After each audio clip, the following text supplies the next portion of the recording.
குறிப்பாக வேதம் மக்களுக்கு தடை செய்யப்பட்ட ஒரு காலம் இருந்தது. அது தடை செய்ததற்கு காரணம் என்னவென்றால், வேதம் எல்லா மக்களுடைய கைகளிலும் கிடைத்தால் கேள்வி கேட்பார்கள். அந்த கேள்விக்கு இவர்களிடத்திலே பதில் இல்லாம இருந்ததனால், மக்களுக்கு வேதம் கொடுப்பதே தடை செய்யப்பட்டது. வேதம் கொடுக்கக்கூடாது, வேதம் மொழிபெயர்க்க கூடாது. அது லத்தீன் மொழியில மட்டும்தான் காணப்படும். வேறு எந்த மொழியிலும் மொழிபெயர்க்க கூடாது. லத்தீன் மொழி பிரீஸ்ட் என்ன சொல்லுகிறாரோ அதைத்தான் கேட்க வேண்டும். அப்படிப்பட்ட ஒரு காலம் இருந்தது. அதை எதிர்த்துதான் பலர் உயிர் விட்டார்கள். அது நிமித்தம் வேதம் பல மொழிகளிலே மொழிபெயர்க்கப்பட்டது. சீர்திருத்தம் வந்தது. இதற்காக பலர் எரித்து கொல்லப்பட்டார்கள். இந்த காரியங்களை எல்லாம் நாம் பார்த்திருக்கிறோம். இப்ப இந்த நாளிலே அதை தொடர்ந்து சீர்திருத்தம் வந்தது. சீர்திருத்தம் வந்த பின்பதாக சீர்திருத்தத்தினூடாக பல பிரிவுகள் வந்தது. சொன்னதை போல சின்ன சின்ன கருத்து மாற்றங்கள் நிமித்தமாக பல பல பிரிவுகள் வந்தது. அப்போ இவ்வளவு நாட்கள் ஏன் பிரிவுகள் வரவில்லை என்று சொன்னால், அங்கே ஒரு அடக்குமுறை இருந்தது. அடக்கி வைத்திருந்தார்கள். இந்த போப்பு சொல்லுகிற அந்த கருத்துக்கு எதிர்கருத்து யாராகிலும் பதிவிட்டால் அவர்கள் கொல்லப்படக்கூடிய சூழ்நிலை காணப்பட்டது. அல்லது அவர்களை கம்யூனிகேட் செய்து அவர்களை ஒரு தீண்டத்தகாதவர்கள் போல பார்க்கக்கூடிய ஒரு காலம் இருந்தது. அப்படிப்பட்ட காலங்கள் இருந்ததால் எதிர்கருத்து மாற்று கருத்து இருந்தாலும் என்ன செய்ய முடியாது, அதை அவர்களால் சொல்ல முடியாத ஒரு சூழ்நிலை இருந்தது. ஆனால் இந்த சீர்திருத்த காலத்திற்கு பின்பதாக எல்லா மக்களுடைய கைகளில் வேதம் கிடைக்கிறது, வேதம் படிக்க முடியும். வேதத்தினூடாக படிக்கிறவர்கள் பல அந்த கருத்துக்களை வேதத்தின் அடிப்படையில கூறும்போது அது நிமித்தம் பல பிரிவுகள் வந்தது. பார்த்திருக்கோம். இப்போ பேப்டிஸ்ட் என்கின்ற பிரிவு வேதன் அடிப்படையில வந்தது. குழந்தைகளுக்கு ஞானஸ்தானம் கொடுக்க கூடாது, பெரியவர்களான பின்புதான் கொடுக்க வேண்டும். அது அந்த ஒரு ஞானஸ்தானத்தின் அடிப்படையிலே அவர்கள் தனியாக பிரிந்து சென்றார்கள். இதன் அடிப்படையிலே அந்த காலங்களில் கால்வினிஸ்டிசம் வந்தது. அந்த கால்வினிசத்தின் அடிப்படையில பிரிந்து சென்றவர்கள் உண்டு. இப்படி அந்த சின்ன சின்ன கொள்கையின் வேறுபாடுகள் நிமித்தமாக அநேக குழுக்களாக பிரிந்தவர்கள் காணப்பட்டார்கள். இடத்தின் அடிப்படையிலே பிரிந்தவர்கள் இருந்தார்கள். இப்ப ஜெர்மன் காணப்பட்டவர்கள் அங்கு ஜெர்மன் அடிப்படையிலே ஜெர்மன் மக்கள் ஒரு குழுவாக கூடும்போது அங்கு அது ஒரு குழுவாக, அது ஒரு டினாமினேஷனாக மாறும். இதுவே இன்னொரு நாடு லண்டன் போன்ற இடங்கள்ல அங்கே ஆங்கிலிக்கன் வருகிறது. அது அந்த நாட்டின் அடிப்படையில, அப்போ இடத்தின் அடிப்படையில பிரிவுகள் வருகிறது. இப்போ இந்த பிரிவுகள் எல்லாம் தவறல்ல, சின்ன சின்ன பிரிவுகள். அப்போ எந்த இடத்துல பிரச்சனை வருகிறது என்றால், ஒரு மனிதனுடைய ரட்சிப்புக்கு ஏதுவான வசனங்களையே திரித்து தவறாக போதிப்பது அல்லது கடவுளுடைய தன்மைகளுக்கு எதிராகவே கொள்கை முரண்படும் போது அது அங்க பெரிய பிரச்சனையாக வருகிறது. அப்போ இப்படிப்பட்ட பிரச்சனைகள் இந்த வேதம் கிடைத்த பின்பும் உருவானது. எந்த மாதிரி பிரச்சனை என்று சொன்னால், வேதத்தையே புரட்டி தவறான உபதேசம் வருகின்ற காரியங்கள் இந்த நடந்தது. அப்போ வேதம் கிடைத்த பின்பு பல பல பிரிவுகள் உருவானது. அதிலே சில நல்ல நோக்கங்களுக்காக உருவாக்கப்பட்ட பிரிவுகள் உள்ளதை போல தவறான பிரிவுகளும் அதிலே உருவானது. அதுல குறிப்பாக இந்த 19ஆம் நூற்றாண்டு என்று சொன்னால் 1800க்கு பிந்தைய காலங்களில் இந்த 19ஆம் நூற்றாண்டிலே பல தவறான கோட்பாடுகள், தவறான கொள்கைகள் கிறிஸ்தவத்திலே நுழைந்தது. அதிலே முக்கிய ஒரு 3 பிரிவுகளைத்தான் நான் இன்றைக்கு காட்டித்தர இருக்கிறேன். முதலாவது மர்மோனிசம் என்கின்ற காரியம் நீங்கள் கேள்விப்பட்ட மர்மோனிய சபை, அல்லது அவர்களுடைய பெயர் பிந்தைய நாள் புனிதர்கள் திருச்சபை, லேட்டர் டே செயின்ஸ் என்று சொல்வார்கள். லேட்டர் டே செயின்ஸ் சர்ச். சென்னையில் கூட ஏதோ ஒரு சபை இருக்கிறது என்று நினைக்கிறேன். தமிழகத்திலும் 1-2 சபைகள் அங்கங்க இருக்கு. அப்போ இப்படிப்பட்ட இந்த சபை 1800க்கு பிறகு ஆரம்பித்த ஒரு சபை. இதை ஆரம்பித்தவர் யார் என்றால் ஜோசப் ஸ்மித் என்கிறவர். இந்த லேட்டர் டே சயின்ஸ் என்கின்ற இது எந்த அடிப்படையில கட்டப்படுகிறது, எந்த அடிப்படையில் இவர்கள் பிரிகிறார்கள் என்று சொன்னால், அல்லது எந்த அடிப்படையில் இவர்களுடைய உபதேசம் ஸ்தாபிக்கப்படுகிறது என்று சொன்னால், வேத வசனத்தின் அடிப்படையிலே அல்ல. ஜோசப் ஸ்மித் என்கிறவர் தன்னுடைய 17 வயதிலே தனக்கு ஒரு விஷன் தரிசனம் கிடைத்ததாக சொல்லுகிறார். அந்த தரிசனத்திலே இயேசு கிறிஸ்துவும் பிதாவானவரும் இவருக்கு காட்சி கொடுத்ததாக இவர் சொல்லுகிறார். இயேசு கிறிஸ்துவும் பிதாவானவரும் இவருக்கு காட்சி கொடுத்தார்கள். அடுத்ததாக ஒரு 3 ஆண்டுகள் கழித்து, அதாவது 1823ஆம் ஆண்டிலே இவருக்கு ஒரு விஷன் கிடைக்கிறது. ஒரு ஏஞ்சல், மொராய் என்கின்ற ஒரு ஏஞ்சல் இவருக்கு காட்சி கொடுக்கிறது. காட்சி கொடுத்து அந்த ஏஞ்சல் இவருக்கு என்ன சொல்கிறதாம், ஒரு குன்றின் அருகே ஒரு புத்தகம் புதைத்து வைக்கப்பட்டுள்ளது. அதாவது தங்க தகடுகளால் ஆன புத்தகம், தங்க தகடுகளால் ஆன புத்தகம் ஒரு இடத்துல புதைத்து வைக்கப்பட்டுள்ளது என்று சொல்லி ஒரு தூதன் வந்து இவருக்கு தரிசனம் கொடுக்கிறார். இப்படி இவர் பல தரிசனங்களை பெற்றுக்கிறார். பல முறை தூதர் காட்சி எடுத்து இவருக்கு தரிசனம் கொடுக்கிறதாகவும், அந்த அடிப்படையிலே இவர் அந்த ஒரு புத்தகத்தை இவர் கண்டு கொண்டதாகவும் இவர் சொல்லுகிறார். இந்த புத்தகத்தை வேற யாருக்கும் படிக்க முடியாது. இவரை, இந்த ஜோசப் ஸ்மித்தை தவிர, என்னை தவிர வேற யாரும் இந்த தூதன் காண்பித்த இந்த தங்க தகடுல எழுதுற இந்த புத்தகத்தை படிக்க முடியாது. ஆனால் என்னால் என்ன செய்ய முடியும், இதை ஆங்கிலத்திலே மொழிபெயர்க்க முடியும் என்று சொல்லி தனக்கு கிடைத்த அந்த தரிசனத்தின் அடிப்படையில் இவர் ஒரு புத்தகத்தை வெளியிடுகிறார். அதனுடைய பெயர் தான் மர்மோன் புத்தகம். இந்த மர்மோன் சபைக்காரர்கள் இவர்கள் வைத்திருக்கிற அந்த பைபிள்ல நாம் பயன்படுத்துகிற பழைய ஏற்பாடு இருக்கும், புதிய ஏற்பாடு இருக்கும், கூடவே இந்த ஜோசப் ஸ்மித் எழுதின ஒரு புத்தகம் இருக்கும், மர்மோன், புக் ஆஃப் மர்மோன். இது ஒட்டுமொத்தம் சேர்த்துதான் அவர்களுடைய பைபிள். அதாவது புதிய ஏற்பாடும் பழைய ஏற்பாடு மட்டுமல்ல, கூடவே இந்த மர்மோன், அந்த ஜோசப் ஸ்மித் எழுதினதும் பைபிள் தான். அப்போ இவர்களுடைய கொள்கை என்னவென்றால், ஜோசப் ஸ்மித்தும் மூலமாகவும் கடவுள் புதிய ஒரு வெளிப்பாட்டை தந்திருக்கிறார் என்பதுதான் அதனுடைய பொருள். அப்போ இந்த புத்தகத்திலே அவர்கள் எந்த மாதிரியான கருத்துக்களை அல்லது தியாலஜியை அவர் உருவாக்கி இருக்கிறார்? சரி, வேதத்தில் உள்ள கருத்துக்களைத்தான் இவருக்கு, வேதத்தில் உள்ள ஏதாவது புத்தகத்துக்கு தான் விளக்கம் எழுதியிருக்கிறாரா என்று கேட்டால் இல்லை. இவரை என்ன அதுல எழுதியிருக்கிற காரியங்கள் வேதத்திலே நாம் படிக்கின்ற அப்போஸ்தலர்கள் எழுதின காரியங்களுக்கு முரணான காரியங்கள். இவர் கடவுளை குறித்த காரியங்களை அவர் கடவுள் எழுதும் போது, கடவுள் இருக்கிறார், பிதா இருக்கிறார், குமாரன் இருக்கிறார், பரிசுத்த ஆவியானவர் இருக்கிறார். இவர்களை தவிர இதற்கு வெளியிலும் என்ன உண்டு, கடவுள்கள் உண்டு என்கின்ற ஒரு காரியத்தை இவர் போதிக்கிறார், இந்த ஜோசப் ஸ்மித். அதாவது இந்த திருத்துவ தேவனுடைய இந்த தேவன், கிறிஸ்தவம் நம்புகிற இந்த ஒரே தேவனுக்கு வெளியிலும் வேறும் பல கடவுள்கள் உண்டு. அதுல ஒன்று ஹெவன்லி மதர், பரலோக தாய் இருக்கிறார்கள். இந்த பரலோக தாய் யார் தெரியுமா? ஒய்ஃப் ஆஃப் ஃபாதர், பிதாவாகிய தேவனுடைய மனைவி. இது இந்த ஜோசப் ஸ்மித் சொல்லுகிற காரியம். இது இவருக்கு வெளிப்பாடு கிடைத்தது என்று சொல்லி இவர் சொல்லுகிற காரியம் தான் இது. அடுத்ததாக, இந்த கடவுள் இருக்கிறார்கள் அல்லவா, முக்கியமான இந்த கடவுள் இருக்கிறார் அல்லவா, இந்த கடவுள் வேறொரு கிரகத்தில் அவரும் ஒரு மனிதர் தான். வேறொரு கிரகத்தில் மனிதர், நமக்கு கடவுள் என்பதுதான் அவருடைய டீச்சிங். அடுத்து, இந்த லேட்டர் டே சயின்ஸ் என்று சொல்லுகிறார்கள் அல்லவா, இவர்கள் குழுக்களை சேர்ந்தவர்கள். இவர்கள் மரித்து போனால், இந்த லேட்டர் டே சயின்ஸ் என்கிறவர்கள் மரித்து போனால், இவர்களும் கடவுளாக மாறுவார்கள். எப்படி இருக்கிறது? அப்போ இதுதான் இந்த மர்மோன் திருச்சபையினுடைய இந்த காரியங்கள். மட்டுமல்ல, இவருடைய வாழ்க்கை முறை எப்படி காணப்பட்டது என்று சொன்னால், இவர் பல பெண்களை திருமணம் செய்தவர்.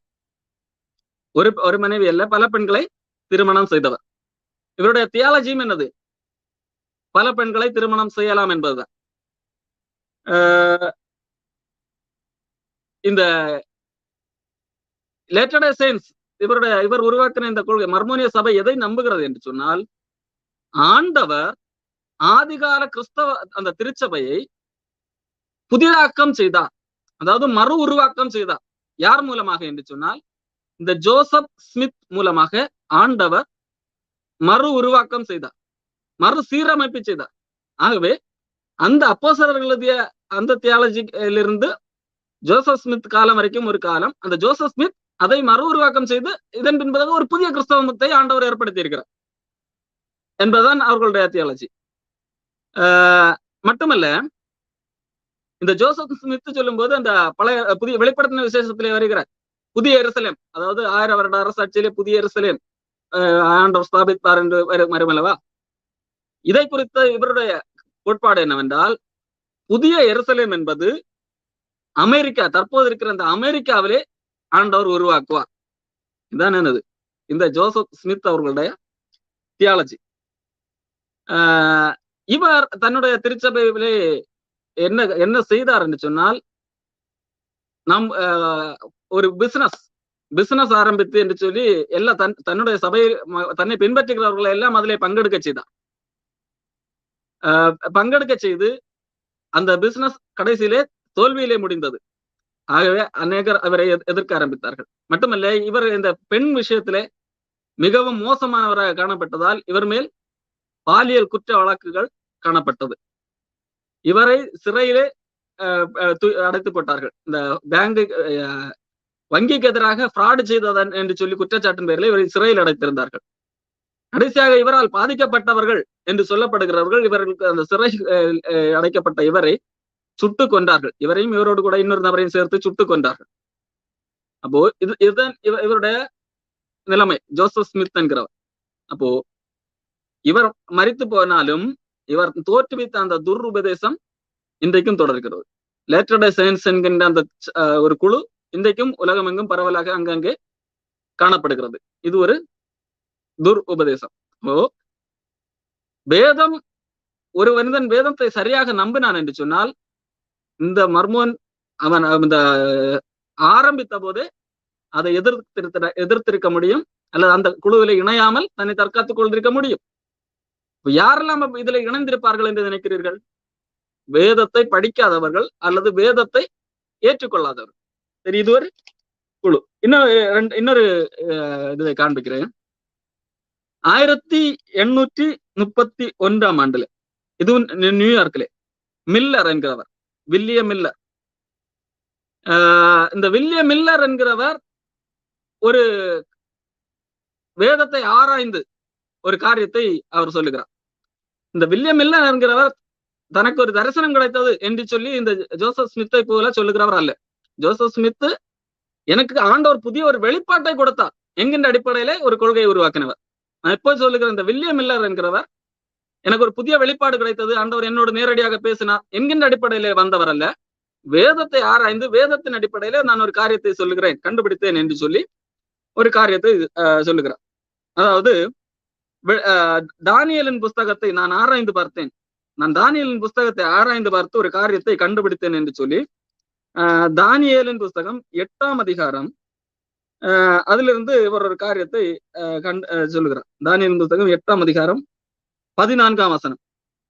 அவன் என்னை நோக்கி 2300 ராப்பகல் செல்லும் வரைக்கும் இருக்கும், பின்பு பரிசுத்த ஸ்தலம் சுத்திகரிக்கப்படும் என்றான். அதாவது தானியேல் கண்ட ஒரு தரிசனத்தை குறித்து ஒரு சம்பவம் இங்கே எழுதப்பட்டிருக்கிறது. இந்த சம்பவத்தை அடிப்படையாக வைத்து இந்த வில்லியம் மில்லர் என்கிறவர் என்ன சொல்லுகிறார் என்றால், 2300 நாள் மட்டும்தான் செல்லும், அதன் பின்பதாக இந்த உலகம் சுத்திகரிக்கப்படும். அப்படி என்றால் ஆண்டவருடைய வருகை இருக்கும், இயேசு கிறிஸ்துவனுடைய 2ஆம் வருகை இருக்கும். அப்ப இந்த 2300 நாள் எதிலிருந்து, எந்த ஆண்டிலிருந்து இந்த 2300 நாள் கணக்கிடப்பட வேண்டும்? அதற்கு தானியேலின் புஸ்தகம் 9ஆம் அதிகாரத்திலே ஒரு வசனம் இருக்கும். அந்த அந்த அந்த அந்த தானியேலின் புஸ்தகம் 9ஆம் அதிகாரத்திலே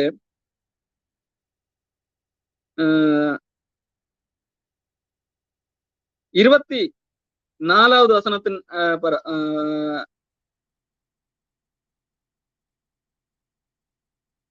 மீறுதலை தவிர்க்கிறதற்கும் முதல்ல 25வது வசனம். இப்போது நீ அறிந்து உணர்ந்து கொள்ள வேண்டியது என்றால், எருசலேமை திரும்ப எடுப்பித்து கட்டுகிறதுக்கான கட்டளை வெளிப்படுவது முதல். அப்ப இந்த நாளிலிருந்து கணக்கிடப்பட வேண்டும். அதாவது நான் இப்ப சொல்லுகிற காரியம் எல்லாம் இந்த வில்லியம் மில்லர் என்கிறவர் பேசின காரியத்தை நான் சொல்லுகிறேன். வில்லியம் மில்லர் என்கிறவர் வேதத்தின் அடிப்படையில பேசின காரியங்கள் என்று சொல்லுகிற காரியத்தை நான் சொல்லுகிறேன். வெளிப்படுத்த தானியேல் புஸ்தகம் 9ஆம் அதிகாரம் 25ஆம் வசனத்திலே தானியேலுக்கு ஒரு தரிசனம் காண்பிக்கப்படுகிறது. 8ஆம் அதிகாரத்திலே வேறொரு தரிசனம் காண்பிக்கப்படுகிறது. அப்ப அந்த தரிசனத்தின் அடிப்படையில இந்த வில்லியம் மில்லர் பேசுறார். முதலாவது இந்த தானியேல் 9ஆம் அதிகாரம் 25ஆம் வசனத்திலே தானியேலோடு ஒரு தூதன் பேசும்போது, நீ அறிந்து உணர்ந்து கொள்ள வேண்டியது என்னவென்றால், எருசலேமை திரும்ப எடுப்பித்து கட்டுவதற்கான கட்டளை வெளிப்படுவது முதல். அப்ப இந்த கட்டளை எப்பொழுது பிறந்தது என்றால், கிமு 457ஆம் ஆண்டிலே இஸ்ரவேல் ஜனங்கள் பாபிலோனில் அடிமைத்தனமாக இருந்தார்கள். அதன் பிறகு மேதிய பெர்சிய ராஜ்யம் வருகிறது. அந்த நாளிலே எருசலேமை கட்டுவதற்கான ஒரு கட்டளை அந்த ராஜா மூலமாக வெளிப்படுகிறது. அந்த ஆண்டு எது என்றால் வரலாற்றின் அடிப்படையில 457, கிமு 457. அந்த நாளிலிருந்து தானியேல் 8ஆம் அதிகாரத்தில் சொல்லப்பட்ட 2300 ஆண்டு நாட்கள் என்று சொல்லப்பட்டிருக்கிறது. அது ஆண்டுகள் என்று சொல்லி அந்த 2300 ஆண்டுகள் செல்லும். அப்ப கணக்கிட்டு பார்க்கும்போது அது 1843 அல்லது 1844 இந்த காலத்திலே ஃபைனலாக 1844 ஆண்டிலே ஆண்டவர் இயேசு கிறிஸ்து கட்டாயம் இந்த பூமியிலே வருவார். அதாவது இயேசு கிறிஸ்துவின் 2ஆம் வருகை 1844ஆம் ஆண்டிலே நடக்கும் என்று சொல்லி யார் சொன்னது? வில்லியம் மில்லர் சொன்னார். அப்போ இவர் வேத அடிப்படையில் இவர் ஒரு பெரிய வேத பண்டிதர், வேதத்தின் அடிப்படையில் ஆராய்ந்து சரியான கருத்துக்களை சொல்லுகிறார் என்று சொல்லி அநேகர் வரை பின்பற்றினார்கள். அதாவது இந்த இயக்க வில்லியம் இவர்களை குறித்து நாம் மில்லரைட் என்று சொல்வார்கள், அல்ல அட்வென்டிஸ்ட் என்று சொல்வார்கள். அட்வென்ட் என்று சொன்னால் வருகை, இயேசு கிறிஸ்துவின் வருகை, 2ஆம் வருகை குறித்து இவர் அடிப்படையிலே இவர் போதிக்கிற வகுப்புகள் எடுத்துக்கொண்டு வருவதால் அல்லது மக்களுக்கு போதிப்பதால் இவரை பின்பற்றினவர்களுக்கு அட்வென்டிஸ்ட் என்று பெயர். அப்போ இயேசு கிறிஸ்துவின் வருகை எப்பொழுது இருக்கும்? 1844ஆம் ஆண்டிலே இருக்கும் என்று சொல்லி எல்லாரும் எதிர்பார்த்து காத்து கொண்டிருக்கிறார்கள். 1800 எந்த ஆண்டுல நடக்கிறது இந்த டீச்சிங்? 1831 இவர் இதைத்தான் பேசிக் கொண்டிருக்கிறார். கிட்டத்தட்ட 13 ஆண்டுகள் என்று வைத்துக் கொள்ளும். அநேக மக்கள் இதை நம்பினார்கள். எல்லாரும் என்ன எதிர்த்து பார்த்து கொண்டிருக்கிறார்கள்? இயேசு வரப்போகிறார், இயேசு வரப்போகிறார். எந்த ஆண்டிலே? 1844ஆம் ஆண்டிலே என்று சொல்லி காத்து கொண்டிருக்கிறார். 1844ஆம் ஆண்டு வந்தது. என்ன, யார் வரவில்லை? இயேசு கிறிஸ்து வரவில்லை. அப்போ இவர் சொன்னது என்னது? பொய்யாகிவிட்டது. சரி, நான் ஏதோ என்னோட கணக்கின்படி நான் சொல்லிவிட்டேன். முதலாவது இப்படி ஒரு கணக்கு பார்த்ததே தவறு. இந்த இவர் சொன்ன இந்த வசனங்களுடைய அர்த்தங்கள் வேறு. அது நாம் இந்த தானியேல் புஸ்தகம் படித்தால் தான் புரியும். அதை குறித்து விளக்கமாக படிக்கும் போதுதான் தெரியும். ஆனால் இவர் இதை தவறாக புரிந்து கொண்டு இது இயேசு கிறிஸ்துவின் வருகை என்று சொல்லி அதை குறித்த கணக்கீடு என்று சொல்லி இவர் தவறாக புரிந்து கொண்டு அதை குறித்து மக்களிடம் பேசி அது நடக்காத போது அவர் என்ன செய்திருக்க வேண்டும்? நான் தான் தவறாக புரிந்து கொண்டேன் அல்லது நான் தவறாக போதித்து விட்டேன், ஆண்டவர் இயேசு கிறிஸ்து சொன்னதான் உண்மை, அவருடைய வருகிற நாளையும் நாளைக்கையும் பிதா ஒருவர் தவிர வேறொருவர் அறிய முடியாது, நாம் எப்பொழுதும் எடுத்திருக்க வேண்டும் என்கின்ற சரியான திசைக்கு வந்திருக்க வேண்டும். ஆனால் என்ன இல்லை, வரவில்லை. மாறாக தான் சொன்னதை எப்படி நியாயப்படுத்தலாம், இதை எப்படி சமாளிக்கலாம் என்றுதான் அவர் பார்த்து கொண்டிருந்தார். இந்த 1844ஆம் ஆண்டை வரலாற்றிலே கிரேட் டிசப்பாயின்மெண்ட் என்று சொல்வார்கள். இந்த ஆண்டை கிரேட் டிசப்பாயின்மெண்ட், நீங்கள் கூகுளில் சர்ச் பண்ணால் கூட கிரேட் டிசப்பாயின்மெண்ட் என்ற ஒரு டைப்பில் போட்டால் இந்த காரியம் உங்களுக்கு வந்து நிற்கும். இந்த 1844 இந்த மில்லர் செய்த இந்த வேடிக்கையான காரியம் உங்களுக்கு வந்து நிற்கும். அப்போ இவர்களுடைய உபதேசம் எந்த மாதிரி இருந்தது என்று சொன்னால், இந்த மில்லரைட் இவர்களுடைய இது வருகைக்கு அடுத்த காரியம் இது நடக்கவில்லை. இவர்கள் எதை இயேசு கிறிஸ்துவை குறித்து என்ன நம்பினார்கள் என்று சொன்னால், வேதம் காட்டுகிற இயேசு கிறிஸ்துவை அல்லது தேவனுடைய தன்மைகளாக இவர்கள் நம்பவில்லை. முன்பதாக சொல்லியிருப்பேன், அரியூஸ் என்கிறவர் தவறான போதனையை 4ஆம் நூற்றாண்டிலே விதைத்தார் என்று சொல்லி. அரியூஸுக்கும் அத்தனேசியஸுக்கும் பெரிய டிபேட் நடந்து அங்கே திருத்துவம் நிலைநாட்டப்பட்டது, தேவனுடைய தன்மைகள் நிலைநாட்டப்பட்டது என்று சொல்லி நான் சபை வரலாறு படிக்கும்போது நான் சொல்லியிருப்பேன். அந்த அரியூசுடைய கொள்கை இவர்கள் பின்பற்றினார்கள். அதாவது கடவுள் இயேசு கிறிஸ்து என்கிறவர் கடவுளை காட்டிலும் சிறியவர், அதாவது பிதாவாகிய தேவனை காட்டிலும் சிறியவர் என்கின்ற ஒரு கொள்கையை இவர்கள் பின்பற்ற ஆரம்பித்தார்கள். அவர் தேவன் அல்ல, தேவனை காட்டிலும் கொஞ்சம் சிறிய தேவன் என்பது போல அந்த கொள்கையை தான் இவர்கள் பின்பற்றினார்கள். அது இதெல்லாம் வேதத்திற்கு முரணான ஒரு காரியம். யோவான் 1 அதிகாரம் 1 படித்தால் போதும், அல்லது பிலிப்பியர் 2 அதிகாரம் 6 வசனம் படித்தால் போதும். இயேசு கிறிஸ்து பிதாவுக்கு இணையானவர், சமமானவர் என்று சொல்லி வேதம் தெளிவாக சொல்லுகிறது. அப்போ இவர்கள் பின்பற்றினது தேவனுடைய தன்மை குறித்தும் ஒரு தவறான கொள்கையை பின்பற்றினார்கள். சரி, இந்த கிரேட் டிசப்பாயின்மெண்ட்டுக்கு பிறகு இவர்களுக்கு என்ன நடந்தது என்று சொன்னால், இவர்கள் அதை எப்படியெல்லாம் சமாளிக்கலாம் என்று பார்த்தார்கள் என்று சொன்னால், இல்லை இன்னும் வரும் என்று சொல்லி ஒவ்வொரு மாதமாக நடத்தினார்கள். இந்த மில்லர் என்கிறவர் இந்த ஆண்டு வரும் என்று சொல்லி கிட்டத்தட்ட 1845 ஆண்டு வரைக்கும் எதிர்பார்த்து கொண்டிருந்தார்கள். இந்த மாதம் வரும், இல்லை வரவில்லை, அடுத்த மாதம் வரும் என்று சொல்லி கடைசி வரைக்கும் வரவில்லை. கடைசியாக என்ன செய்தார்கள், ஒரு குழு என்ன செய்தார்கள் என்றால், இயேசு கிறிஸ்து நாம் பார்க்கத்தக்க விதத்திலே வரவில்லை, அவர் இன்விசிபிளாக நம்மால் காணக்கூடாதவராக வந்துவிட்டு அவர் சென்று விட்டார் என்பது போல நம்ப ஆரம்பித்தார்கள். உண்மையிலே என்ன செய்திருக்க வேண்டும்?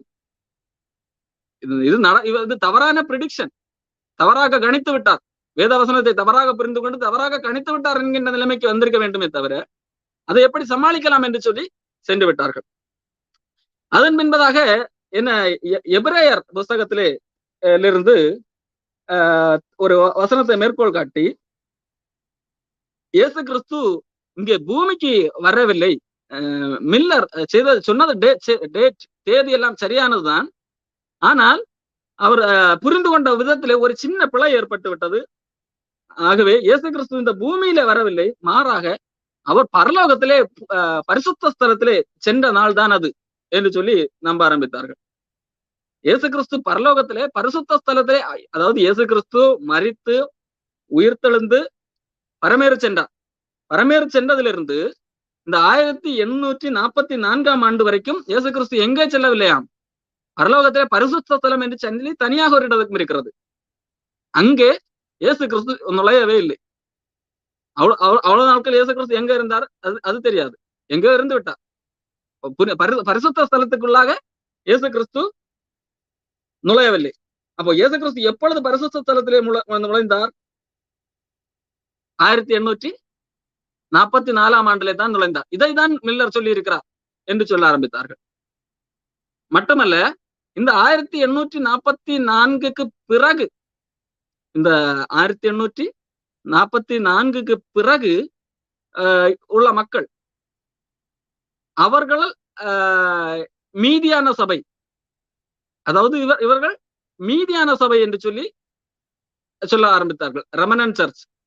இதற்கு முன்னாக இருக்கிறவர்களுக்கு ஆண்டவர் இப்பொழுது என்ன செய்து கொண்டிருக்கிறார்? பரலோகத்திலே வெள்ளை சிங்காசனத்திலே உட்கார்ந்து நியாய தீர்ப்பு நடத்தி கொண்டிருக்கிறார். இப்பொழுது அந்த 1844க்கு பிறகு உள்ளவர்கள் மீதியான சபை. இந்த மீதியான சபைக்கு என்ன, இந்த மீதியான சபைக்கு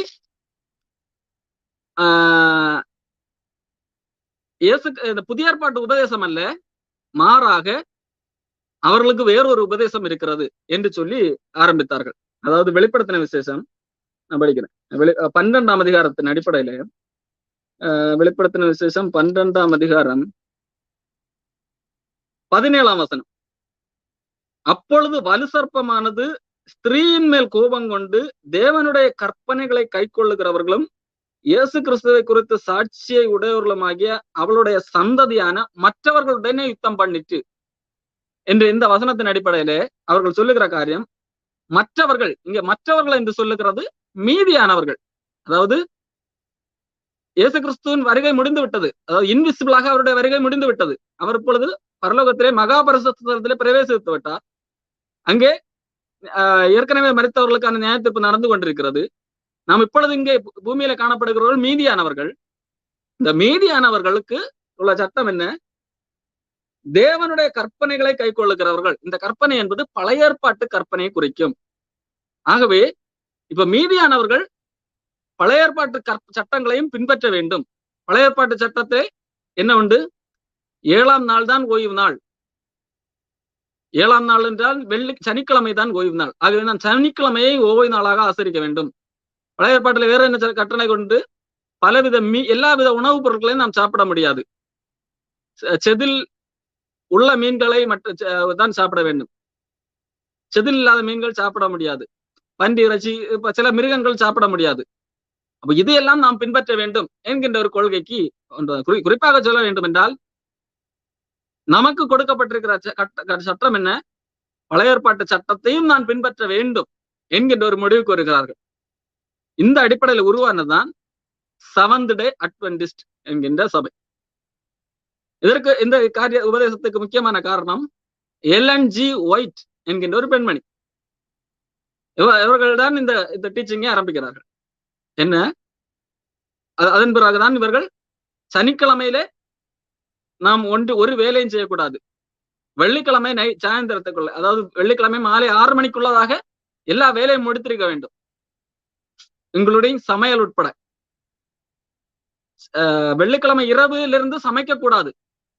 வெள்ளிக்கிழமை மாலை 6 மணியிலிருந்து சனிக்கிழமை மாலை 6 மணிக்கு வரைக்கும் சமையல் உட்பட எந்த வேலையும் செய்யக்கூடாது. வெள்ளிக்கிழமை சமைக்கிறது தான் சனிக்கிழமை சாப்பிட வேண்டும் என்கின்ற இதெல்லாம் எங்க யூதர்களுக்கு கொடுக்கப்பட்ட சட்டம் தான். அதை எங்கே அப்ளை பண்ண ஆரம்பித்தார்கள்? நாமும் பின்பற்ற வேண்டும் என்று சொல்லி இவர்கள் கொண்டு வருகிறார்கள். மட்டுமல்ல, இந்த எல்என்ஜி ஒயிட் என்கிறவரும் 5000க்கு மேலான வெளிப்பாடு எனக்கு கிடைத்தது, விஷன்ஸ், தரிசனம் கிடைத்தது என்று சொல்லி சொல்லுகிறார். அவர்களுடைய ஒரு புத்தகம், அவர்களுடைய விஷன்ஸை பற்றிய ஒரு புத்தகம் ஏர்லி ரைட்டிங்ஸ் என்பதாக இருக்கும். நீங்க அந்த புத்தகத்தை படித்து பார்த்தால், அவர் எனக்கு தன்னுடைய வெளிப்பாடு என்று சொல்லி பல தீர்க்க தரிசனங்கள் என்று சொல்லி எழுதப்பட்டிருக்கிற அந்த காரியங்கள் எல்லாம் நிறைவேறி இருக்காது, தவறான இதா இருக்கும். அவர் அந்த புத்தகத்திலே சில காரியங்கள் எழுதியிருப்பார். அமெரிக்காவுக்கும் அந்த குறிப்பிட்ட ஆண்டிலே அமெரிக்காவுக்கும் அந்த சிவில் வார் என்று சொல்லி ஒன்று நடைபெற்றுக் கொண்டிருந்தது. அந்த காலத்திலே அமெரிக்காவின் மீது பிரிட்டிஷ் நாடு போர் தொடுக்கும் என்ற அறிவிப்பை வெளியிடும் என்று சொல்லியிருந்தார். இதெல்லாம் அவர் தரிசனமாக சொல்லியிருந்தார். நடக்கவில்லை. இயேசு கிறிஸ்து இன்னும் சில மாதங்களில் இந்த பூமியிலே வருவார் என்று சொல்லியிருந்தார். நடக்கவில்லை. நாம் வாழ்ந்து கொண்டிருக்கிற இந்த காலத்திலே, அதாவது 1850ஆம் ஆண்டு வாக்கிலே இந்த காரியத்தை சொல்லுகிறார். நாம் இந்த வாழ்ந்து கொண்டிருக்கிற காலத்திலே இன்றைக்கு உயிரோடு இருக்கிறவர்கள் மரிக்கும் முன்பதாகவே இயேசு கிறிஸ்து 2ஆம் முறை பூமியில வருவார் என்று சொல்லியிருந்தார். நடக்கவில்லை. அதாவது 1850 பிறந்த யாராவது இன்றைக்கு உயிரோடு இருக்கிறார்களா? இல்லை, அதுவும் நடக்கவில்லை. இப்படி பல காரியங்கள் இவர் எனக்கு தன் தீர்க்க தரிசனம் என்று சொன்ன காரியங்கள் எதுவுமே நடக்கவில்லை. அப்போ இன்றைக்கு இந்த எல்என்ஜி ஒயிட் இந்த ஏர்லி ரைட்டிங்ஸ் என்ற புத்தகம் இருக்கிறது அல்லவா, இந்த புத்தகத்தை வேதத்துக்கு இணையாக இன்றைக்கும் யார் கை கொள்ளுகிறார்கள் என்றால் இந்த செவன்த் டே அட்வென்டிஸ்ட் மக்கள் கை கொள்ளுகிறார்கள். 7ஆம் நாள் ஓய்வு நாள்காரர்கள். அப்போ இவர்கள் பின்பற்றுகிறது எதை? கிருபை அல்ல, இயேசு கிறிஸ்துவின் கிருபையினால் நமக்கு ரட்சிப்பு என்கின்ற காரியத்தை அல்ல, நாம் நியாயப்பிரமாணத்தை இஸ்ரவேலர்களுக்கு கொடுத்த அந்த சட்டத்தை பின்பற்றினால்தான் நமக்கு ரட்சிப்பு என்கின்ற காரியத்தை இவர்கள் பின்பற்றுகிறவர்கள். இது வேதத்திற்கு முரணான ஒரு காரியம். இப்போ இது ஒரு வகை. முதலாவது ஒரு வகை நான் சொன்னேன், மர்மோன். அவர் அது எந்த அடிப்படையில் ஆரம்பித்தது என்று சொன்னால், எனக்கு ஒரு வெளிப்பாடு கிடைத்தது, ஆண்டவர் அந்த வெளிப்பாடின் வழியாக எனக்கு ஒரு தூதன் வந்து ஒரு காரியத்தை சொன்னான், ஒரு புத்தகத்தை காண்பித்தான் என்று சொல்லி அந்த புத்தகத்தில் எழுதியிருந்தது என்று சொல்லி அந்த அடிப்படையில ஒரு போலியான வெளிப்பாடுதல், அதாவது வேதத்திற்கு மிஞ்சி எனக்கு ஒரு வெளிப்பாடு கிடைத்திருக்கிறது, இந்த வெளிப்பாட்டின் அடிப்படையில் தான் இனி இருக்கிற சபை மக்கள் செயல்பட வேண்டும் என்ற அடிப்படையில் உருவானதான் இந்த மர்மோன் என்கின்ற துர்பதேசம். இது 7ஆம் நாள் ஓய்வு நாளர்காரர்கள். அதற்கு முன்பதாக என்ன இருந்தது என்று சொன்னா அட்வென்டிஸ்டிலிருந்து அதன் பின்பதாக வந்த ஒரு இயக்கம் தான் செவன்த் டே. அந்த அட்வென்டிஸ்ட் என்கின்ற இயக்கம் எதுல இருந்து ஆரம்பித்தது என்றால், இப்படி எனக்கு தனியாக வெளிப்பாடு கிடைத்தது என்ற அடிப்படையில் அல்ல, நான் வேதத்திலிருந்து ஆண்டவர் என்னோடு ஒரு புதிய காரியத்தை வெளிப்படுத்தினார் என்கின்ற அடிப்படையிலே அவர்கள் வந்தார்கள். அது ஒரு விதம். அப்ப இந்த நான் ஏற்கனவே சொன்னேன், அட்வென்டிஸ்ட் என்கிறவர்கள், அந்த வில்லியம் மில்லர் என்கிறவர் இயேசு கிறிஸ்துவை குறித்து என்ன பின்பற்றினார் என்றால், வேதம் காட்டுகிறதை அல்ல, அரியூஸ் என்கிறவர் ஏர்னிசத்தை தான் பின்பற்றினார் என்று சொல்லி. ஆனால் இந்த செவன்த் டேயாக மாறினவர்கள் இவர்கள் அந்த ஏர்னிசத்தை விட்டு விட்டார்கள். அது தவறான உபதேசம், அது தவறு என்று சொல்லி அதை ஒதுக்கி விட்டார்கள், திருத்துவ பக்கம் வந்து விட்டார்கள். ஆனால் வேறு பல தவறான கொள்கைகளை கை கொள்ள ஆரம்பித்தார்கள். அதாவது விசுவாசிப்பதனால், இயேசு கிறிஸ்து விசுவாசிப்பதனால் அவருடைய கிருபையினால் தான் நான் ரட்சிக்கப்படுகிறோம் என்கின்ற உண்மையை மறுத்து மறுபடியும் நியாயப்பிரமாணத்துக்கு திரும்ப வேண்டும், பழைய ஏற்பாட்டு கட்டளைகளை கை கொள்ள வேண்டும் என்கின்ற அடிப்படையிலே தான் அவர்கள் நடக்க ஆரம்பித்தார்கள். இன்னொரு பிரிவு கூட உண்டு. 1870 சார்லஸ் டசே ரசல் என்கிறவர் ஒரு பைபிள் ஸ்டடி போல ஆரம்பிக்கிறார். தனக்கு தெரிந்த அவர்கள் பக்கத்திலே ஒரு பைபிள் ஸ்டடி நடத்துகிறேன் சொல்லி ஆரம்பிக்கிறார். நான் இயேசு கிறிஸ்துவின் வருகையை பற்றி சொல்லி தர இருக்கிறேன், எல்லாரும் வாருங்கள் என்று சொல்லி ஆரம்பிக்கிறார். அப்போ அந்த அப்படியே பைபிள் ஸ்டடி என்கின்ற பெயர்ல அது பைபிள் ஸ்டூடெண்ட் என்கின்ற ஒரு இயக்கமாக அது மாறுகிறது. அப்ப அவர் நான் இயேசு கிறிஸ்துவின் 2ஆம் வருகையை குறித்து சொல்லித் தருகிறேன் என்று சொல்லி போதித்து அவர் என்ன சொல்லுகிறார்? இயேசு கிறிஸ்து 1874 வருவார் என்று சொல்லுகிறார். நடந்ததா என்று கேட்டால் இல்லை, நடக்கவில்லை. நடக்காத போது அவர் என்ன சொல்லுகிறார்? இயேசு கிறிஸ்து ஏற்கனவே 74 வந்து விட்டார், இன்விசிபிளாக வந்து சென்று விட்டார் என்று சொல்லி. அடுத்ததாக சொன்னார் 1914ஆம் ஆண்டிலே இங்கே பூமிக்கு வந்து விடுவார் என்று சொல்லி. 1914ஆம் ஆண்டிலே வந்தார் என்றால் இல்லை. சரி, அப்போ இதுவும் என்னது? ஒரு தவறான ஒரு வேதத்தை வைத்து நான் ஆண்டவர் எனக்கு வெளிப்படுத்தினார் என்று சொல்லி ஒரு அடிப்படையில தவறான ஒரு போதனையின் அடிப்படையிலே வருகிறது. இதுதான் இவர்களுடைய கோட்பாடு என்னவென்றால், இந்த பைபிள் ஸ்டூடெண்ட் என்கின்ற அமைப்பினுடைய கோட்பாடு என்னவென்றால், ஒரே ஒரு கடவுள் தான், இயேசு கிறிஸ்து அந்த கடவுள் அல்ல. அந்த கடவுள் பழைய ஏற்பாட்டிலே சொல்லப்பட்ட கடவுள் யெகோவா, அவர் மட்டும்தான் கடவுள். இந்த யெகோவா என்கின்ற கடவுள் இயேசு கிறிஸ்துவை முதலாவது படைக்கின்றார். அதாவது இந்த பூமியிலே உள்ள மற்ற மனிதர்கள், உயிரினங்கள், கோள்கள் இவெல்லாம் படைக்கும் என்பதாக இந்த யெகோவா என்கிறவர் இயேசுவை முதலாவது படைக்கிறார். அதாவது இயேசு கிறிஸ்து படைக்கப்பட்டவர், அவர் கடவுள் அல்ல, கடவுளால் படைக்கப்பட்டவர், ஒரு தூதன் போல கடவுள் தன்மை உள்ள படைக்கிறார். அப்போ இந்த இயேசு கிறிஸ்துவை கொண்டு உலகங்களை படைக்கிறார். அதாவது உலகம் படைக்கும் முன்பதாக யெகோவா யாரை படைக்கிறார்? இயேசு கிறிஸ்துவை படைக்கிறார் என்கின்ற ஒரு கொள்கையை யார் கொண்டு வருகிறார்? இந்த சார்லஸ் டெசே ரசல் என்கிறவர் கொண்டு வருகிறார். வேதாகமத்திலே மிகாவேல் என்று சொல்லி ஒரு தூதனை குறித்து எழுதப்பட்டிருக்கும். அந்த தூதன் வேறு யாரும் அல்ல, அதுவும் இயேசு கிறிஸ்துவும் ஒன்றுதான். வெளிப்படுத்தின விஷயத்திலே அபத்தோன் என்று அப்பல்லோன் என்று ஒரு எழுதப்பட்டிருக்கும். அதுவும் யாரை குறித்து தான்? அதுவும் இயேசு கிறிஸ்து தான். இயேசு கிறிஸ்து அந்த கடவுள் அல்ல, கடவுளுக்கு கீழானவர் என்கின்ற காரியத்தை யெகோவா மட்டும்தான் கடவுள், இயேசு கிறிஸ்து கடவுள் அல்ல என்கின்ற அடிப்படையில வருகிறதா போதிக்கிறார். அதாவது எப்படி போதிக்கிறார்? நான் உங்களுக்கு இயேசு கிறிஸ்துவின் 2ஆம் வருகை கற்றுத் தருகிறேன் என்று சொல்லி, நான் உங்களுக்கு பைபிள் ஸ்டடி எடுக்கிறேன் என்று சொல்லி அழைத்து அவர் சொன்ன துருபதேசம் இது. இந்த பைபிள் ஸ்டூடெண்ட் என்கின்ற அமைப்பு தான் பின்னாலே இதுல இருந்து ஒரு வந்துதான் ஜெகோவா விட்னஸ் என்கின்ற அமைப்பு. இவர்களுடைய சில கொள்கைகள் என்னவென்றால், இவர்கள் சபைக்கு பின்பற்றி போகிறவர்கள் யாரும் என்ன செய்யக்கூடாது? இராணுவ வீரர்களாக பணியாற்றக்கூடாது. அதெல்லாம் பாவம், பெரிய பாவம். நாட்டுப்பற்று அந்த மாதிரி காரியங்கள்ல இருக்கக்கூடாது. அதாவது பிளாக் சல்யூட் இந்த மாதிரி காரியங்கள் எல்லாம் இதுக்கு எதிரானது. சமயத்துல கூட சென்ற குடியரசு சுதந்திர தினம் என்று நினைக்கிறேன், ஆகஸ்ட் 15, ஒரு பள்ளியிலே ஒரு ஆசிரியர் கொடியேற்ற முடியாது என்று சொல்லி மறுத்து விட்டதாக நாம் பத்திரிகை செய்திகளில் படித்திருப்போம். எத்தனை ஞாபகம் இருக்கான்னு தெரியல, கேள்விப்பட்டிருக்கீங்களா? நியூஸ்ல எல்லாம் வந்துச்சு, நியூஸ் பேப்பர்ல வந்து. அது யார் என்றால் இந்த ஜெகோவா விட்னஸை சேர்ந்த ஒரு ஆசிரியர் தான். யார் என்றால் ஜெகோவா விட்னஸை சேர்ந்த ஆசிரியர் தான். இது அவர்களுடைய கொள்கை. அதாவது நாட்டுப்பற்று அந்த வித காரியங்கள் எல்லாம் பாவம். கொடி வணக்கம் செய்வது, அதாவது அது மரியாதை செய்வதே என்னது, எதையோடு ஒப்பிடுகிறார்கள் என்றால் கடவுளை வணங்குவதோடு ஒப்பிடுகிறார்கள். அப்போ மட்டுமல்ல, இரத்த தானம் செய்வதெல்லாம் பெரும் குற்றம் யாரை பொறுத்த வரைக்கும்? இந்த ஜெகோவா விட்னஸை பொறுத்த வரைக்கும். அப்போ இவர்களுடைய இன்னொரு முக்கியமான கொள்கை என்னவென்றால், பரலோகத்திலே வெறும் 1,44,000 பேர் மட்டும்தான் பரலோகத்துக்கு போக முடியும். பரலோகத்துக்கு போறது வேற எத்தனை பேர் தான்? வெறும் 1,44,000 பேர் மட்டுமே. அப்ப மீதி பேர் இறந்து விட்டால் இந்த அர்மகதோன் யுத்தம் எல்லாம் முடிந்து அதுக்குள்ள எல்லாம் இறந்து விடுவார்கள் அல்லவா? இறந்தவர்கள் அங்க மறுபடியும் உயிர் தழுவார்கள். இந்த உயிர்த்தெழுந்த மக்களை இந்த 1,44,000 பேர் பரலோகத்துக்கு பண்ணார்கள் அல்லவா? அவர்கள் இயேசு கிறிஸ்துவோடு சேர்ந்து ஆளுகை செய்வார்கள். இவர்கள் கீழே ஒரு அடிமைகளாக அல்லது குடிமக்களாக இருப்பார்கள். யாரு? இப்பொழுது ஆளுகிறவர்கள், மற்ற மக்கள். அந்த 1,44,000 மட்டும்தான் என்னது? பரலோகத்திலே இருப்பார்கள், இயேசு கிறிஸ்துவோடு இருப்பார்கள். இதுதான் இந்த யெகோவா விட்னஸோட போதனை. அந்த 1,44,000 பேர் யார் என்றால் இந்த யெகோவா விட்னஸை சேர்ந்தவர்கள் மட்டும்தான். இவர்களை பொறுத்த வரைக்கும் இந்த யெகோவா விட்னஸ் மட்டும்தான் ஒரிஜினல் கிறிஸ்டியன்.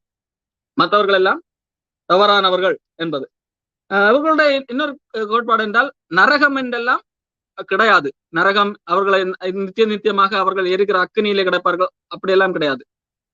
மற்றவர்கள் மரித்தால் அதோடு முடிந்து விட்டது, அவ்வளவுதான் என்பதுதான் இந்த யெகோவா விட்னஸின் கோட்பாடு. சரி, இப்ப நான் இந்த 3 துருபதேச குரூப்பை சொன்னேன். ஏன் இன்றைக்கு சொல்ல வேண்டும் என்று, இது 19ஆம் நூற்றாண்டிலே வந்த ஒரு காரியம். இன்றைக்கும் பல சபை பிரிவுகள் இன்றைக்கு அது கிடைக்கிறது. இது சொல்லுவதற்கு காரணம் என்னவென்றால், இன்றைக்கும் இதே இந்த 3 காரியங்கள் அடிப்படையில தான் பல துர்பதேச கும்பல்கள் காணப்படுகிறது. ஒண்ணு என்னவென்றால், எங்களுக்கு புதிய வெளிப்பாடுகள் கிடைத்தது, கடவுள் நேரடியாக வந்து பேசினார் அல்லது தூதன் நேரடியாக வந்து பேசினார் என்ற அடிப்படையிலே இன்றைக்கு பேசுகிறவர்கள் உண்டு.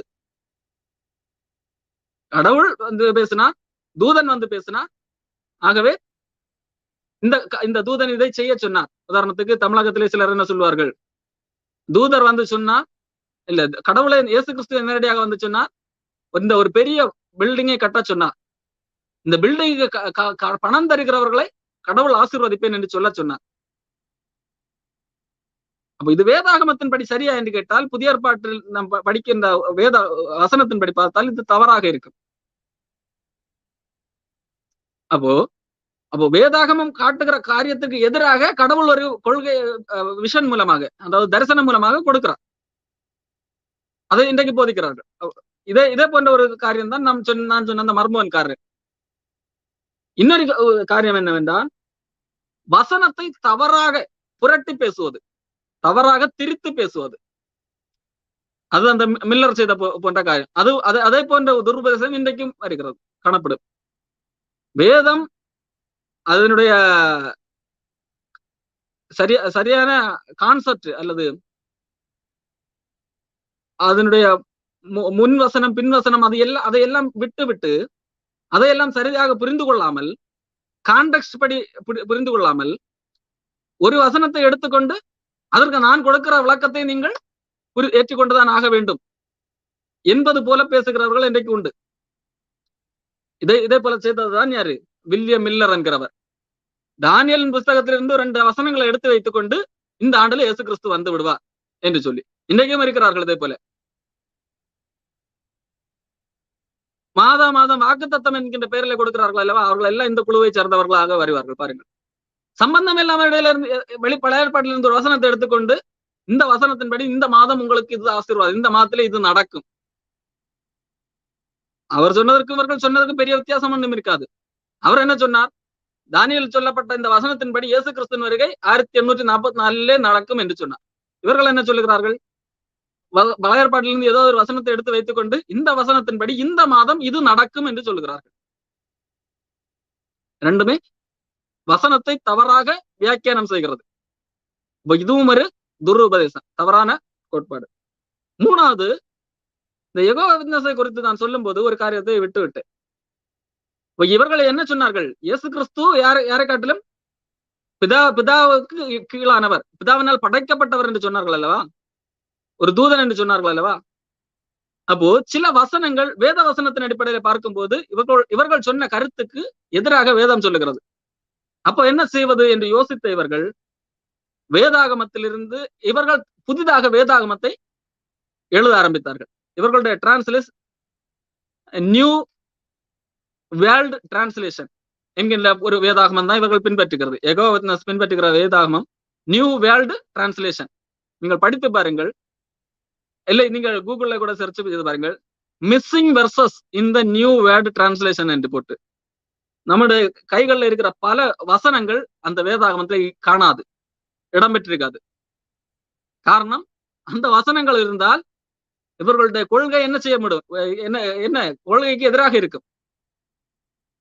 உதாரணத்துக்கு ரோமர் புஸ்தகத்திலே 16ஆம் வசனத்திலே கடைசி வசனம் பவுல் ஒரு காரியத்தை சொல்லுவார், நம்முடைய கர்த்தராக இயேசு கிறிஸ்துவின் கிருபை உங்கள் அனைவரோடும் கூட இருப்பதாக. அந்த வசனம் அதுல இருக்காது. அது இயேசு கிறிஸ்துவை உயர்த்தி பிடிப்பது போல, இயேசு கிறிஸ்துவை கடவுளாக காண்பிப்பது போல எந்தெந்த வசனங்கள் இருக்கிறதோ எல்லாவற்றையும் தூக்கி இருப்பார்கள், அல்லது அதை கரெக்ஷன் செய்திருப்பார்கள், சில மாற்றங்கள் செய்திருப்பார்கள்.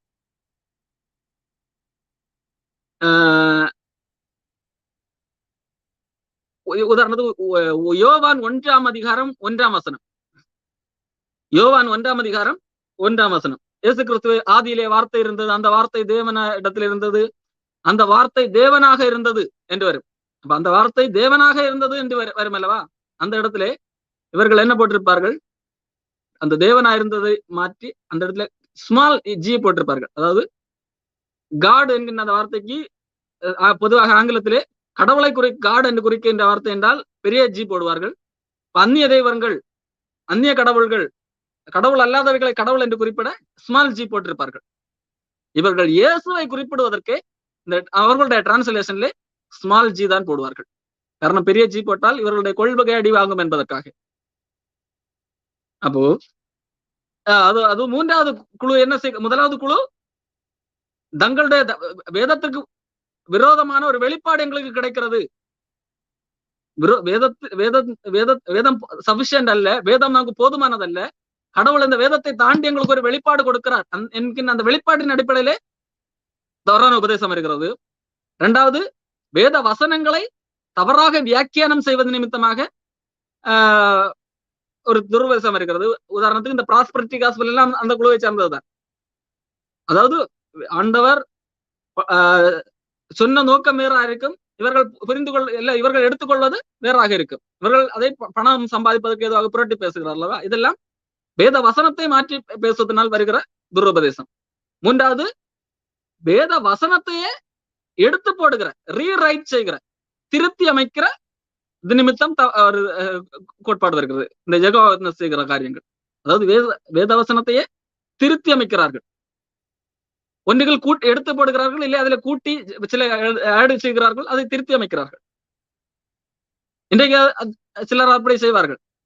சமீபத்தில் இந்த கோயம்புத்தூரை சேர்ந்த ஜாபேஸ் என்கிறவர் ஒரு பேட்டியிலே பேசிக் கொண்டிருக்கிறார். அவர் சொல்லுகிறார், அவருடைய கிறிஸ்தவர்களை குறித்து பழைய புதிய ஏற்பாட்டிலே அப்போஸ்தலர்கள் எப்படி எழுதியிருக்க, உபத்திரவங்கள் அப்படி எல்லாம் எழுதப்பட்டிருக்கு, அநேக உபத்திரவங்கள் நிமித்தமாகத்தானே பரலோகம் சென்று சேர வேண்டும், இந்த ப்ராஸ்பரிட்டி அப்போஸ்தலர்கள் எல்லாம் ப்ராஸ்பரிட்டியாக வாழவில்லை அப்படி எல்லாம் கேட்கும் போது அவர் சொல்லுகிறார், அந்த அப்போஸ்தலர்களுக்கு எல்லாம் என்ன கிடையாதான், வெளிப்பாடு கிடையாது, அவர்களுக்கு போதுமான வெளிப்பாடு கிடையாது, இப்பொழுதுதான் எங்களுக்கு என்னது வெளிப்பாடு கிடைக்கிறது என்று தைரியமாக சொல்லுகிறார்.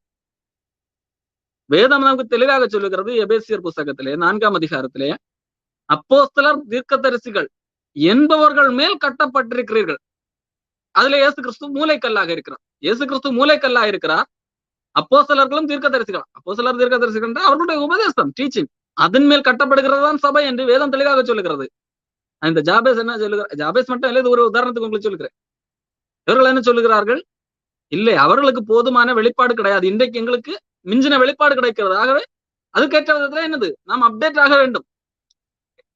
எந்த அடிப்படையில நாம் அப்டேட் ஆக வேண்டும், அப்போஸ்தலர்கள் எழுதின அந்த எழுத்தின் அடிப்படையில நாம் அப்டேட் ஆக வேண்டும் என்றல்ல, எங்களுக்கு ஒரு வெளிப்பாடு கிடைத்திருக்கிறது, அதன் அடிப்படையில நீங்கள் அப்டேட் ஆக வேண்டும் என்று சொல்லுகிறார்கள்.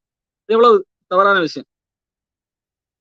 அல்லது இவர்களுக்கு இடர்களாக இருக்கின்ற வசனங்களை என்ன சொல்வார்கள் என்றால், அந்த வசனங்கள் எல்லாம் சிலரால் திருத்தி அமைக்கப்பட்டது, பின்னர் வந்தவர்களால் திருத்தி அமைக்கப்பட்டது, இது உண்மையில அப்போஸ்தலர் எழுதினதல்ல என்று சொல்லி இப்படி ஒரு பொய்யை பேசுகிறவர்கள் இன்றைக்கு சிலர் வந்திருக்கிறார்கள்.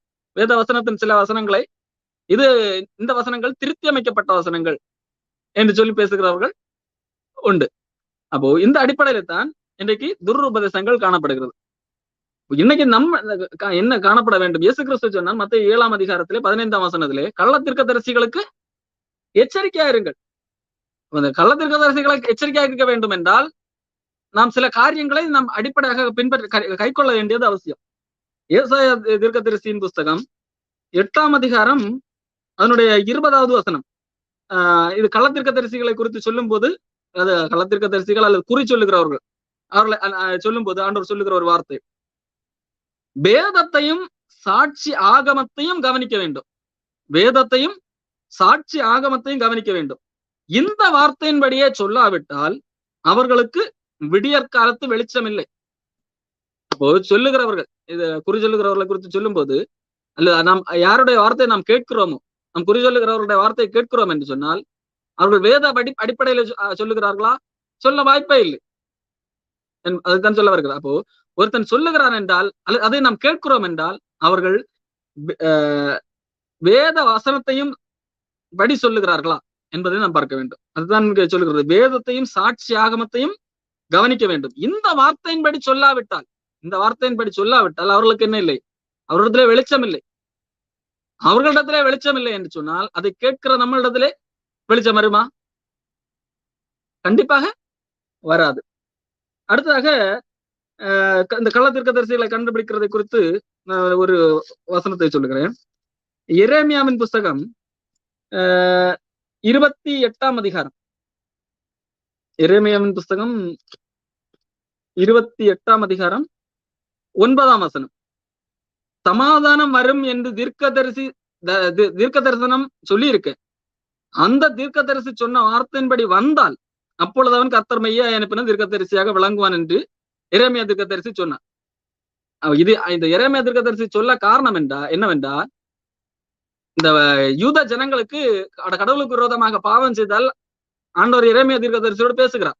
நீங்கள் பாபிலோனிலே சிறைபிடிக்கப்பட்டு போவீர்கள், 70 வருஷம் அங்க அடிமைகளாக இருப்பீர்கள் என்று சொல்லி. அந்த காலத்தை அநேக கள்ளத்திற்க தரிசிகள் எழும்பி என்ன சொன்னார்கள்? இல்லை எரேமியா உங்களை ஏமாற்றுகிறான், நீங்கள் பாவம், இதெல்லாம் பாவமா? நாம் செய்வதெல்லாம் என்ன பாவமா? எரேமியா, நாம் சிறைபிடிக்க எல்லாம் போக மாட்டோம், இங்கே இருப்போம், நமக்கு சமாதானம் என்று போதித்துக் கொண்டு வந்தார்கள். அப்போ எரேமியா சொல்லுகிறான், சமாதானம் வரும் என்று சொல்லுகிறார்கள் அல்லவா? அவர்கள் சொன்னது நடக்கிறது என்றால் அவர்களை நீங்கள் ஏற்றுக்கொள்ளுங்கள், அவர்கள் நல்ல தீர்க்கதரிசி என்பது போல சொல்லுகிறார். உண்மையிலே நடந்ததா என்றால் சமாதானம் என்று வரும் என்று சொன்ன அந்த தீர்க்கதரிசிகள் சொன்னது ஒன்றுமே நடக்கவில்லை. மாறாக எரேமியா சொன்னதுதான் நடந்தது. காரணம், எரேமியா சொன்னது கடவுளுடைய வார்த்தை. இன்றைக்கு நம்முடைய இடத்துல கடவுளுடைய வார்த்தை வேத புஸ்தகம் இருக்கிறது. இந்த வார்த்தைக்கு விரோதமாக ஒருத்தன் சொல்லுகிறான் என்று சொன்னால் அது நாம் கேட்கக்கூடாது,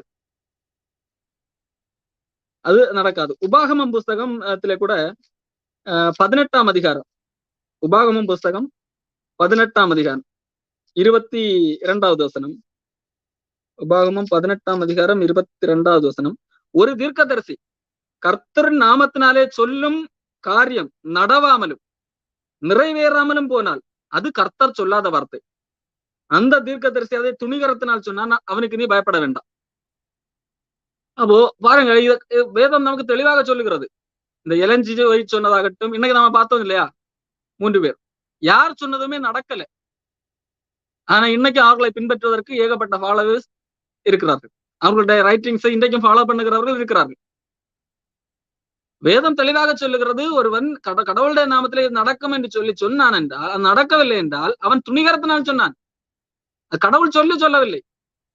நீ அவனுக்கு பயப்பட வேண்டாம் என்று சொல்லி இருக்க, இன்றைக்கு அவர் பின்பற்றி கொண்டிருக்கிறது. இன்னைக்கு அதே மாதிரி ஆட்கள் இருக்கிறார்களா? இருக்கிறார்கள். நம்ம 4 மாவடி அம்மன் என்ன சொன்னார்? ட்ரம்ப் வருவார் என்று சொன்னார், வரல. கோவிட் வந்தது, 3 நாள்ல நான் ஜெபித்தால் போகும் என்று ஆண்டவர் சொன்னதாக சொன்னார், போகவில்லை. தடுப்பூசி கண்டுபிடிக்கும் முன்பதாகவே கோவிட் போகும் என்று சொன்னார், நடக்கவில்லை. இப்படி ஏகப்பட்ட காரியங்கள் சொன்னார். அவர் மட்டுமல்ல, இதே போல ஏகப்பட்டவர் அரசியல் ரீதியாக ப்ரொடெக்ஷன் சொன்னார்கள், ஒண்ணுமே நடக்கல. அப்போ மக்கள் இன்னைக்கும் என்ன செய்கிறார்கள்? அவர்களை பின்பற்றுகிறார்கள். அப்போ இன்னைக்கு மக்கள் யாரை இந்த வசனம் தெளிவாக சொல்லுகிறது, அவர்களை பின்பற்ற வேண்டான்னு, அவர்களுக்கு பயப்பட வேண்டான்னு. மக்கள் என்ன நினைக்கிறார்கள்? இவர்களுக்கு அவர்கள் சொன்னது நடக்கவில்லை, சரி இருக்கட்டும், ஆனா நம்ம அவர்களுக்கு எதிராக பேசக்கூடாது என்று பயப்படுகிறார்கள். கடவுள் சொல்லுகிறார், அவன் துணிகரத்தினால் சொன்னான், அவனுக்கு நீ பயப்பட வேண்டாம் என்று. ஆனால் மக்கள் என்ன செய்கிறார்கள்? அவர்களுக்கு தான் பயப்பட்டு கிடக்கிறார்கள். அவர்களுக்கு எதிராக நம்ம எதுவுமே பேசக்கூடாது, கடவுள் அடிப்பார், கடவுள் சாபம் போடுவார் என்று சொல்லி. அடுத்ததாக இயேசு கிறிஸ்துவின் தெய்வீக தன்மையை மறுக்கிறவர்களாகட்டும், மனுஷிக தன்மையை மறுக்கிறவர்களாகட்டும், அவர்கள் கள்ளத்திற்கு தரிசிகள். 1 யோவான் புஸ்தகம் 4ஆம் அதிகாரம் 1 யோவான் புஸ்தகம் 4ஆம் அதிகாரம் 2ஆம் வசனம். தேவ ஆவியை நீங்கள் எதனாலே அறியலாம் என்றால், மாம்சத்தில் வந்த இயேசு கிறிஸ்துவை அறிக்கை பண்ணுகிற எந்த ஆவியும் தேவனால் உண்டாயிருக்கிறது. மாம்சத்திலே, பூமியிலே மாம்சத்திலே வந்த இயேசு கிறிஸ்து. இயேசு கிறிஸ்து மாம்சத்திலே வந்தார். அப்ப மாம்சத்திலே வந்தார் என்றாலே என்ன அர்த்தம்? அதற்கு முன்பதாக தேவனாக இருந்தவர் மாம்சத்திலே வந்தார் என்றுதான் அர்த்தம். அப்போ அந்த சிலர் தெய்வீக தன்மை, இயேசு கிறிஸ்துவனுடைய தெய்வீக தன்மை மறுதளிக்கிறவர்கள் இருக்கிறார்கள். யெகோவா விட்னஸ் எல்லாம் தெய்வீக தன்மையை குறைத்து மதிப்பிடுகிறவர்கள். யெகோவா மட்டும்தான் கடவுள், இயேசு கிறிஸ்து படைக்கப்பட்டவர், அவர் தூதன் தான் என்பது போல பேசுகிறவர்கள். அப்போ அவர்களும் என்னது? கள்ளத்தீர்க்கதரிசிகள். அப்போ சொல்ல வருகிற காரியம், இந்த அன்னைக்கு ஒரு 19ஆம் நூற்றாண்டுல ஒரு பெரிய மூவ்மெண்டாக இந்த 3 குழுக்களும் உருவாகினது. அது இன்றைக்கும் அதை தொடர்கிறது. இன்றைக்கும் ஜெகோவா கணிசமான மக்கள் பின்பற்றுகிறார்கள். செவன்த் டே அட்வென்டிஸ்டை கணிசமான மக்கள் பின்பற்றுகிறார்கள். மர்மோன் அந்த அளவுக்கு குறைவென்றாலும் அங்கங்கே பல குழுக்கள் இந்த மர்மோனிசத்தை பின்பற்றுகிறவர்களும் இருக்கிறார்கள். இந்த அடிப்படையில தான் இன்னைக்கும் என்னது பல துருபதேசங்கள், கள்ளத்தீர்க்கதரிசிகள் எழும்பிக் கொண்டும் இருக்கிறார்கள். ஆனால் இதுல ஆச்சரியம் என்னவென்றால்,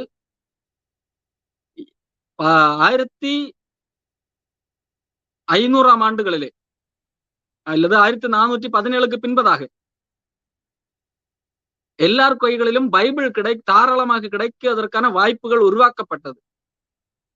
அந்த அது அங்கே ஜெர்மன்ல ஆரம்பித்து உலகம் முழுவதும் பரவுவதற்கு சில ஆண்டுகள் பிடித்திருக்கலாமே.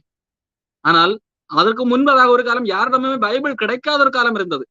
அந்த காலத்திலே இப்படிப்பட்ட துருபதேசங்களை மக்கள் பின்பற்றுகிறார்கள், ஒரு கள்ளத்தீர்க்கதரிசியை ஏற்றுக்கொள்கிறார்கள் என்று சொன்னால் பரவாயில்லை, அவர்களுக்கு பைபிள் இல்லை, கடவுளுடைய வார்த்தை அவர்கள் கையில இல்லை, விட்டுவிடலாம். ஆனால் இன்னைக்கு எல்லாருடைய கைகளிலும் கர்த்தருடைய வார்த்தை இருக்கிறது. யாருமே என்ன செய்ய முடியாது? சாக்கு போக்கு சொல்லவே முடியாது. இல்லை, என்னிடத்துல கைகள்ல கர்த்தருடைய வார்த்தை இல்லை அப்படி என்று சொல்லி சாக்கு போக்கு சொல்லவே முடியாது. இவ்வளவு கர்த்தருடைய வார்த்தை தெளிவாக இருந்த பிறகு மக்கள் எதைத்தான் பின்பற்றுகிறார்கள்? இன்னொரு மனிதனுக்கு புதிய ஒரு வெளிப்பாடு கிடைத்தது என்று சொன்னால் அதை பின்பற்றுகிறார்கள்.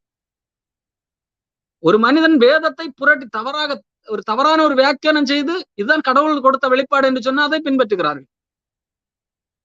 வேதத்தை உள்ள சில வசனங்களை ட்விஸ்ட் பண்ணி, அதாவது எடுத்து போட்டு பேசுகிறார்கள், அதையும் பின்பற்றுகிறார்கள். கையில பைபிளை வச்சுக்கொண்டு பெரிய பட்டணத்தாரை குறித்து வேதம் சொல்லுகிறது.